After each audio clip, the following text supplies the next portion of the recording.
दिगंबरा दिगंबरा श्रीपाद वल्लभ दिगंबरा गणगणात बोते आजच्या शुभ अशा दिवशी आजचा हा संदेश तुमच्या समोर येणे हा काही योगायोग नाही. खरोखर तुमच्या खूप जन्मीचे पुण्यफळ उद्याले आले आहे, म्हणून आजचा हा संदेश तुमच्या समोर आला आहे. तुम्ही हा संदेश शेवटपर्यंत ऐकावे अशी माझी विनंती आहे. कारण गुरुवार हा दिवस गजानन महाराजाचा खूप शुभ दिवस मानले गेले असून या दिवशी केलेले श्री गुरुचे नामस्मरण, आराधना, उपासना, मंत्राचं जप, विशेष पूजन लाभदायी आणि पुण्यफळदायी मानले गेले आहे.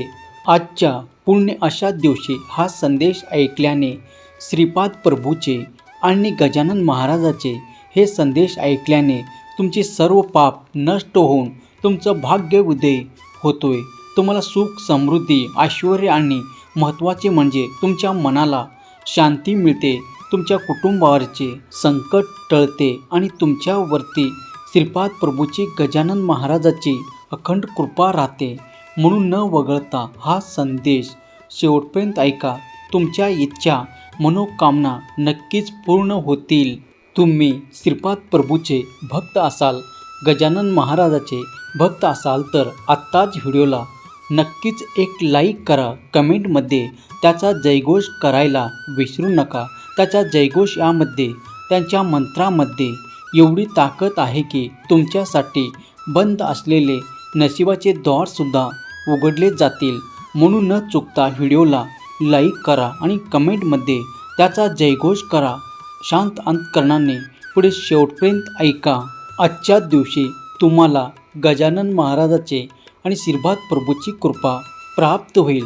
श्रीपाद प्रभू पित्याकडे वळाले आणि त्यांना उद्देशून म्हणाले, तात आपल्या घडीकोटा वंश अनेक वर्षापासून वेद परंपरा चालू आहे. आता माझे दोघे ज्येष्ठ बंधू वेदशास्त्र संपन्न होऊन पंडित झाले आहे. ते आपले वेद परंपरा चालवतील. घडीकोटा वंशातील लोकांना मी कधीच विसरणार नाही. एवढे बोलून प्रभू काही क्षण डोळे मिटून बसले व नंतर म्हणाले, आपले श्रीधर शर्मा पुढील एक जन्मी समर्थ रामदास या नावाने एक महापुरुष होऊन महाराष्ट्र देशात जन्मास येतील.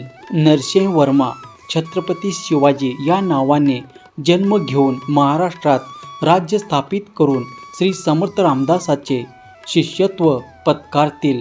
याप्रमाणे आपले पूर्वसंबंध बंध रूपात स्पष्टपणे कायम राहतील.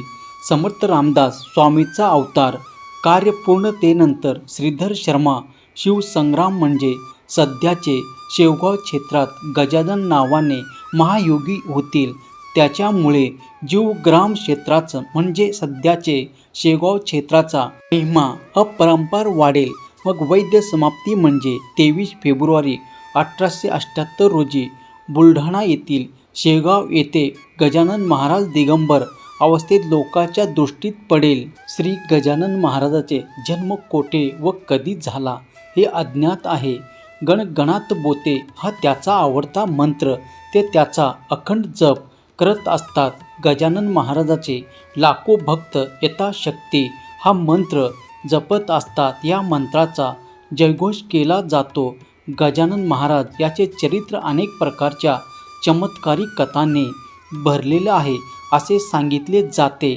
सामान्य दिसणारी व्यक्ती एक योग पुरुष आहे याची जाणीव लोकांना झाली तेव्हा लोकांनी गजानन महाराजाचा ध्यास घेतला.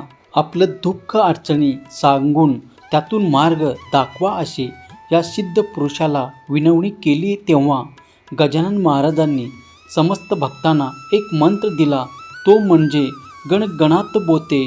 गजानन महाराज कोणत्याही घटनेविषयी सांगताना अचूकपणे ओव्या व ऋतू सांगून त्याचे स्पष्टीकरण करीत असतात. महाराज अंतर्यामी होते. त्याचे बोलणे भरपूर तुटक असे. बोलत असताना समोरील व्यक्तीकडे न पाहता भिंतीकडे पाहत किंवा स्वतःमध्ये मग्न होऊन ते बोलत असतात. अनेक लोकांना दुःख, संकटे, रोग यापासून मुक्त करून सत्मार्ग दाखवला.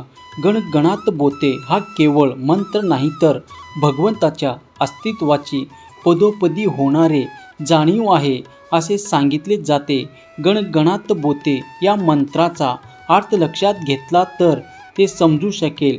पहिला गण म्हणजे जीव, दुसरा गण म्हणजे शिव, गण म्हणजे हृदय, बोते म्हणजे बघा. प्रत्येकाने हृदयस्थ परमेश्वर बघायला शिका. तो केवळ तुमच्यातच नाही तर प्रत्येक जीवात माझ्या ठायी आहे. त्याचा आदर करा. ज्याला परमेश्वराचे रूप पाहता आले तो कधीच कोणाशी वाईट वागणार नाही आणि स्वतःही वाईट कृत्य करण्यास धावणार नाही. गजानन महाराजाच्या मंत्रानुसार गणगणात बोते आत्मा आणि परमात्मा त्याची भेट होणे ही जाणीव हृदयात नित्य होत राहावी.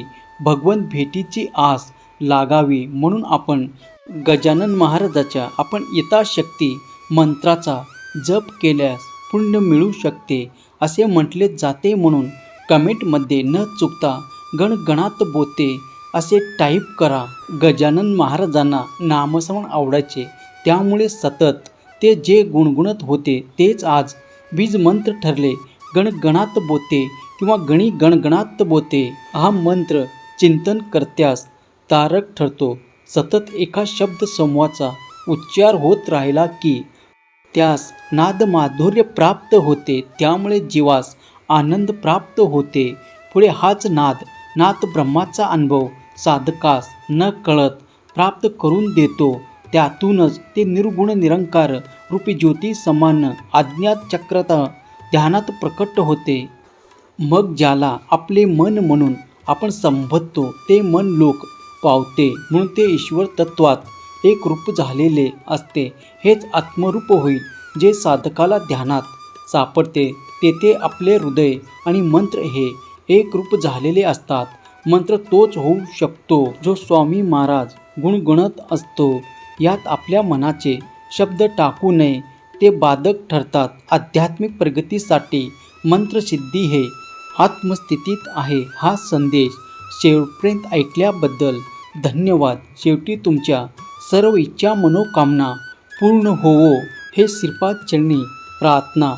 संदेश तुमच्या प्रियजनांना शेअर करायला विसरू नका, कारण तुमच्या एका शेअरने कुणाचे तरी हरलेले मन जागृत होईल, कोणीतरी भक्ती मार्गाला लागेल आणि तुम्ही न कळत पुण्याचे भागीदार व्हाल.